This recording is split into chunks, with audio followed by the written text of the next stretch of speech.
Like many people, I have fond memories of my childhood. I grew up in a small town on a street where everyone knew each other. We were part of a community that knew each other and waved to each other as we walked down the streets. As a result of this, my parents didn't worry about us going outside and playing. They knew we weren't too far. In fact, my parents would go so far as to banish us from the house and send us out for hours in the middle of a cold New England winter day, and they knew that we would be just fine. We would play outside for hours until the sun went down or until it was time to come home. My parents knew that we were safe and that our neighbors were looking out for us. As a result, we felt like we were part of a community.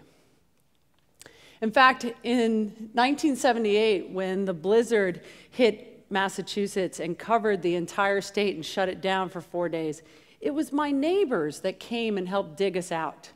They also shared firewood while the power was out for several days. Unfortunately, this description of a tight-knit community is far too uncommon today. It seems that Americans have pulled back from their engagement in local community. In fact, the research has shown that there's been a steady decline in engagement in community over the last 40 or 50 years. Today, far fewer Americans are participating in civic organizations such as local churches, PTAs, and even bowling leagues. In most cases, you have both parents working outside the home. You have commute times that have been increased dramatically. And of course, there are lots of diversions for people's attention in the form of television and the internet. As a result, it feels like people just don't have time for the people who live right outside their front door. In fact, this study from Pew Research from 2010 showed that 29% of Americans know only a few of their neighbors by name, and amazingly, 28% of Americans know none of their neighbors by name. People just don't seem to know the folks that live right outside their front door. This is an alarming trend that has been going on and is something that we should be very concerned about because it leads to real, tangible ills in society. The leading researcher in this area is Harvard professor Robert Putnam, who wrote the seminal book, Bowling Alone. And as he writes, social isolation has well-documented side effects. Kids fail to thrive, crime rises, politics coarsens, generosity shrivels.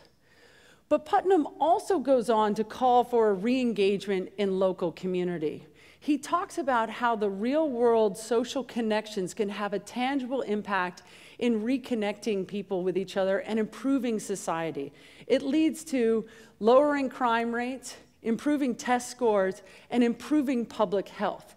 This is especially important when you think about times of crisis. This can be with such things like when there's a rash of crime in the neighborhood and there's a need to come together and form Crime Watch such that people can look out for each other and stay alert and stop the crime. Or something as serious as when there is a natural disaster, as we're currently seeing with the floods in Boulder, or as we saw last year during Hurricane Sandy that crippled the entire eastern seaboard.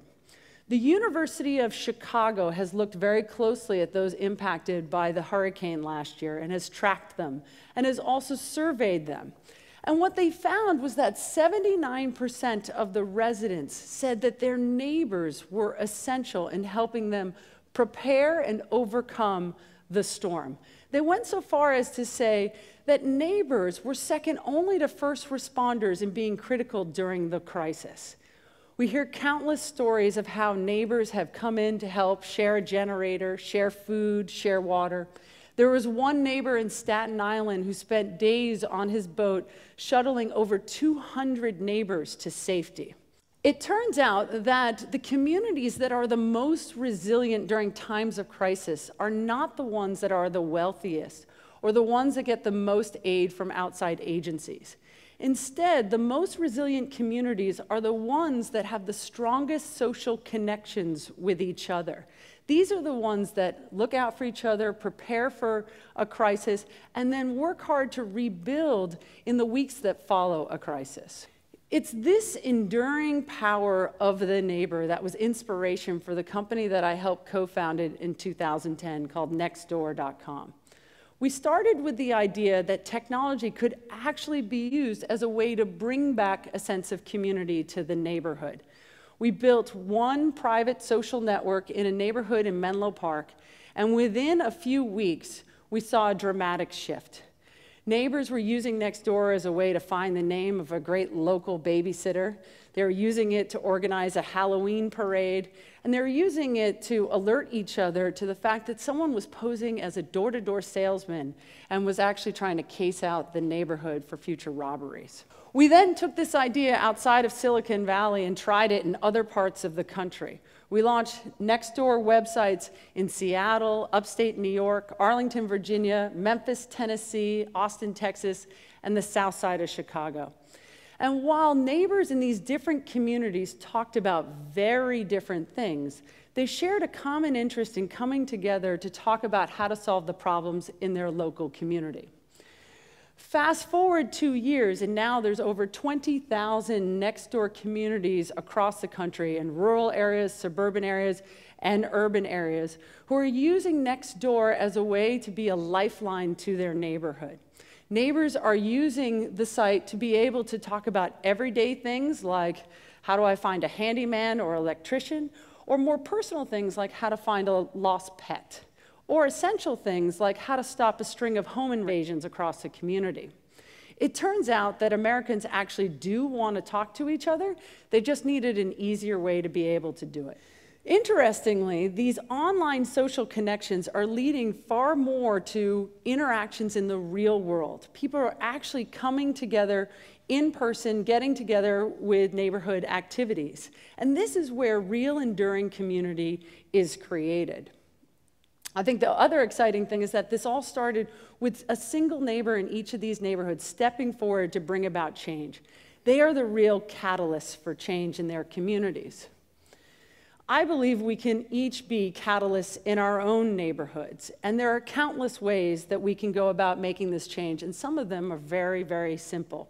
It could just be as easy as going out and introducing yourself to one of your neighbors, attending a neighborhood event, or volunteering at a local park to help with the cleanup. I believe these simple steps of simply getting outside your front door can make a big, big difference. And it's a big reason why people are thinking about how they can engage with their community. We can build safer and stronger cities. It just starts in our own neighborhood. I believe that we can actually bring back a sense of community to neighborhoods across the entire country. It starts with a single step, and that can lead to much bigger change. It's obviously not going to happen overnight, but simple changes can ripple across the entire city.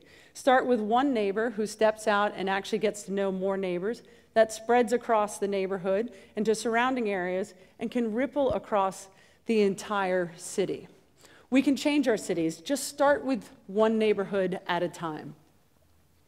I think Margaret Mead said it best when she wrote, "Never doubt that a small group of thoughtful, committed citizens can change the world. Indeed, it's the only thing that ever has." You can change our cities and our world for better. Just start with your own neighborhood and see what happens. Thank you.